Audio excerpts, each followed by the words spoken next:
जनूबी कोरिया में तैयारा हादसे पर हुकूमत ने 7 रोज़ा सोग का ऐलान कर दिया। अमरीका, चीन, सऊदी अरब और यूएई समेत दीगर ममालिक ने वाक़े पर शदीद अफसोस का इजहार किया। जनूबी कोरिया की हुकूमत ने ऐलान किया कि 7 रोज़ तक सरकारी दफातर पर परचम सरनिगू रहेगा। सरकारी मुलाजमीन स्याह पट्टियां बांधेंगे। उधर अमरीका ने जनूबी कोरिया के तैयारे हादसे की वजूहात जानने के लिए तफ्तीशकार भेजने का ऐलान कर दिया। चीनी सदर ने वाज़ेह किया कि तैयारा हादसे पर उन्हें शदीद सदमा पहुंचा। सऊदी अरब और यूएई ने भी मुतासरा खानदानों से दिली ताज़ियत का इजहार किया। गुज़िश्ता रोज़ जनूबी कोरिया में तैयारे हादसे में 179 अफराद हलाक हो गए थे। जनूबी कोरिया में तैयारा हादसे पर हुकूमत ने 7 रोज़ा सोग का ऐलान कर दिया।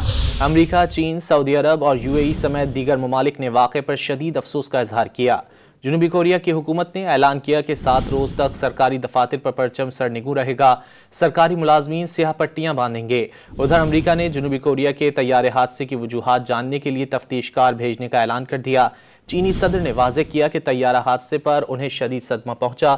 सऊदी अरब और यूएई ने भी मुतासरा खानदानों से दिली ताज़ियत का इजहार किया।